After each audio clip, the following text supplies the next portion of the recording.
ADHD를 진단받고 약을 처방받아서 먹고 있는 아이들의 부모님들께서는 비슷한 걱정을 하십니다. 약의 부작용, 정신과 약을 오래 먹어도 되는지에 대한 불안, 내성에 대한 걱정, 이런 걱정들을 많이 하시는데요. 최근에 내원했던 아이의 어머님께서는 아이가 학교 생활을 해야 해서 ADHD 약을 먹어야 하는데 이걸 먹이면서 틱이 생겨서 결국 틱 약까지도 함께 먹이고 있다는 말씀을 하셨습니다. 일상생활을 위해 어쩔 수 없이 선택하는 ADHD 약 복용, 먹더라도 제대로 알고 먹어야 합니다. 그래서 오늘 영상에서는 가장 흔하게 처방되는 대표적인 ADHD 약물의 작용 기전과 그 이면에 숨겨진 부작용의 과학적 원리를 정확하게 팩트 체크해 드리겠습니다. 국내에서 처방되는 ADHD 치료제의 7-80%는 메틸페니데이트 성분의 중추신경 자극제입니다. 우리가 흔히들 알고 있는 콘서타, 메디키넷, 페니드 등으로 잘 알려져 있죠. ADHD를 가지고 있는 아이들의 뇌는 기능적 자기 공명 영상으로 촬영해보면 전두엽의 활성도가 정상 발달 아동에 비해 떨어져 있습니다. 전두엽은 계획을 세우고 충동을 억제하며 주의력을 유지하는 뇌의 사령탑인데 이 부위의 엔진이 꺼져 있는 상태와 같다는 겁니다. 이때 메틸페니데이트는 이 꺼진 엔진을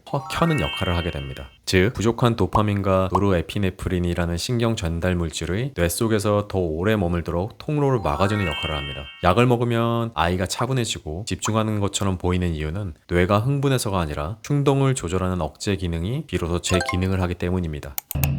효과가 확실한 만큼 중추신경을 인위적으로 자극하기 때문에 필연적으로 부작용이 동반됩니다. 이게 진료실에서 부모님들이 가장 많이 호소하시는 세 가지 증상은 다음과 같습니다. 첫 번째, 식욕 부진과 체중 감소. 메틸페니데이트는 교감신경을 자극합니다. 우리가 극도로 긴장하거나 흥분하면 입이 바짝 마르고 밥 생각이 없어지는 것과 같습니다.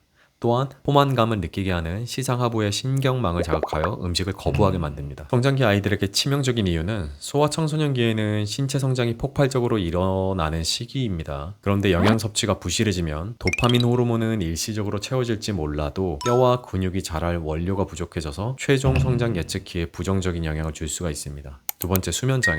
약효가 지속되는 동안 뇌는 낮 혹은 비상 상황으로 인식합니다. 수면을 유도하는 멜라토닌 호르몬의 분비가 억제되면서 밤에 잠들기 힘들어합니다. 두뇌 성장의 방해 요인으로 깊은 수면 단계에서는 뇌가 낮 동안 학습한 기억을 정리하고 뇌의 노폐물을 청소하며 성장 호르몬을 분비합니다. 약 때문에 잠을 못 자면 다음날 뇌의 피로도가 극심해져서 집중력이 다시 떨어지는 악순환이 반복됩니다. 세 번째, 약효 반동 효과와 정서적 예민함. 오후나 저녁 시간이 되어 약효가 떨어질 때 뇌 속의 도파민 수치가 급격히 하락하면서 나타나는 현상입니다. 낮에는 얌전했던 아이가 짜증과 신경질이 극도로 심해지거나 갑자기 눈물을 흘리는 등 감정 기복이 제대로 제어가 안 되는 상태입니다. 콘서타랑 메디키넷을 복용하시는 부모님들이 물어보시는 질문 중에 하나인데요. 어떤 거는 효과가 있고 이거 먹었더니 효과가 없는데 그건 왜 그런가요? 라고 물어보시더라고요. 저도 처음에는 그거 잘 몰라서 좀 알아봤더니 이게 약이 몸 안에서 퍼지는 방식의 차이 때문이라고 합니다. 그러니까 콘서타 같은 경우에는 하루 종일 혈중에서 약물의 농도가 완만하게 일정하게 좀 유지되는 그런 퍼지는 방식을 가지고 있고, 메디키넷 같은 경우에는 복용 후 한두 시간 후에 피크가 확 오고 그 다음에 3-4시간 정도 있다가 두 번째 피크가 오는 식으로 혈중 농도가 먹고 오전에 한번 그 다음에 오후에 한번 이렇게 딱 오기 때문에 이런 패턴이 오히려 아이들이 학교 갔을 때 오전 오후 수업에 조금 더 집중할 수 있는 그런 패턴을 만들어주고, 그 다음에 하교했을 때 그 약효가 조금 떨어지는 이런 패턴으로 진행되기 때문에 메디키넷이 조금 더 아이들한테 많이 처방되고 있는 것 같기도 하더라고요. 두 번째, ADHD 약을 먹었더니 왜 멀쩡한 아이에게서 틱이 나타나거나 심해지나? 콘서타나 메디키넷 같은 ADHD 약은 두뇌 도파민 수치를 높여줍니다. 그런데 도파민은 집중력만 올려주는 게 아니라 신경계도 함께 흥분시키는 겁니다. 그래서 두뇌 조절 능력이 약한 아이들은 도파민 자극으로 인해서 틱 증상이 나타나기도 합니다. 그래서 보면은 ADHD 약을 먹는 아이들이 틱이 생겨서 결국은 틱 약 또 같이 복용하는 경우들을 종종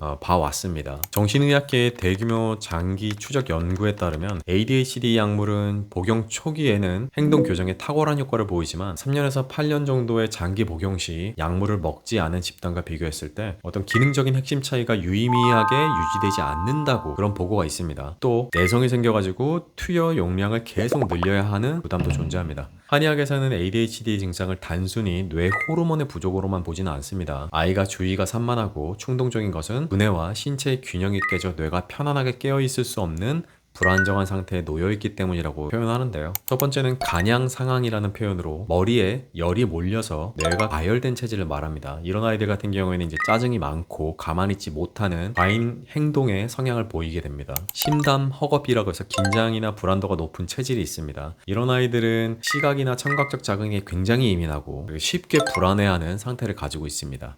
양약이 꺼진 엔진을 억지로 돌리기 위해서 외부에서 연료를 주입하는 그런 임시방편이라면, 한의학적인 관리는 뇌가 과열되지 않도록 열을 내리고 스스로 도파민과 노르에피네프린을 원활하게 분비 조절할 수 있도록 내부적인 신체 환경을 조성하는 것에 초점을 맞춥니다. ADHD 약은 무조건 나쁜 약도 그리고 평생을 의지해야 할 만병통치약도 아닙니다. 아이의 증상이 너무 심해서 학교 생활이 전혀 불가능하다면 단기적으로 약물의 도움을 고려해야겠죠. 하지만 그 약물이 아이의 지능을 올려주거나 무조건 사회성을 스스로 기르게 만들어주지는 못합니다. 약효가 발휘되는 그 시간 동안 일시적으로 조용하게 붙들어 메워둘 뿐입니다. 결국 중요한 것은 약이 없는 시간에도 아이의 두뇌가 스스로 집중력을 유지할 수 있는 힘, 즉 다생적 회복력을 길러주는 것입니다. 다음 영상에서는 양약을 먹이면서도 부작용을 최소화할 수 있는 영양관리법이랑 약물 없이 아이의 두뇌 성장과 집중력을 끌어올릴 수 있는 구체적인 치료적 대안에 대해서 한번 이야기해 보도록 하겠습니다. 감사합니다.